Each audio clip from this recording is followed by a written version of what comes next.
రీసెంట్‌గా మళ్ళీ ఒక బస్సు ప్రమాదం అనేది జరిగింది. అలాగే పలాసలో వెంకటేశ్వర స్వామి గుడిలో తొక్కిసలాట జరిగింది. సో, చాలామంది చనిపోయారు.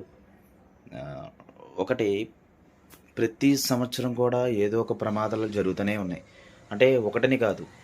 మొత్తం ఒక సంవత్సరం మొత్తం మీద కనీసం ఒక 4, 5 ప్రమాదాలు జరుగుతూనే ఉంటాయి. ఒకటేమో విమానం కూలిపోవడం గానీ, లేదా ట్రైన్ యాక్సిడెంట్ అవ్వడం గానీ, లేకుంటే ఆహ్, ఇలా బస్సు యాక్సిడెంట్లు గానీ, మనుషుల ప్రాణాలనేవి చిటికలో పోతున్నాయి. సో, దీనికి చాలామందికి భయం పట్టుకుంటదనమాట. అంటే కొంపతీసి ఏమైనా కలియుగం అంతమైపోతుందా? దానివల్ల ఏమైనా ఇవన్నీ దాని లక్షణాలు ఇలాగే ఉంటాయా? మనుషులందరూ ముందే పోతారా అని. సో, ఏంటంటే నిజంగా చెప్తారు. పోవాలని రాసిపెట్టుంటే కలియుగం ఏం రావాల్సిన అవసరం లేదు. ఇదంతా కంప్లీట్ అయిపోయి ఏదో పెద్ద ప్రళయం వచ్చేకల్లా బాత్రూంలో కాలు జారి పడిపోయినా ఒక్కోసారి మనం చచ్చిపోతాం.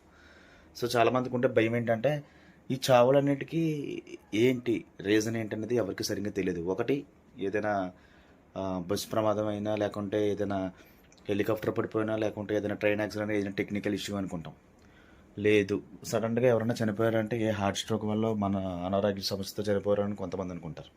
కాకపోతే ఈ వరుస మరణాలనేవి అది కొంతవరకు నేచర్తో అటాచ్మెంట్ ఉంటాయి. అంటే ప్రకృతి సంబంధమైన ప్రమాదాలు అనమాట. అంటే బస్సు వెళ్ళి ఎక్కడ ఏదైనా సడన్గా ఏదైనా ఒక ఆటో గుద్దేసుకున్నా, లేకుంటే ఏదో ఒక గోడౌన్లోకి వెళ్ళిపోయినా, ఇట్లాగా కొన్ని కొన్ని సందర్భాలు మనం చూస్తూనే ఉంటాం ఫస్ట్ నుంచి కూడా. సో, ఇది ఈ మనుషులు పోవడానికిని ఈ కలియుగానికి సంబంధం తక్కువ. ఎందుకంటే చావాలనుకుంటే చెప్పాను కదా, ఎలాగైనా చచ్చిపోవచ్చు. కాకపోతే ఏదో తప్పు జరుగుతుంది ఎక్కడో. దాన్ని మరి మనం చూడాలి కదా, దాన్ని ఎలా మనం పరిష్కరించాలనేది మనం ఆలోచించాలి అంతే. భయపడితే ఏమీ రాదు. చూద్దాం, కనీసం 2025 సంవత్సరం అయినా బాగుంటుందేమో. అదే ఆశిద్దాం. Thank you.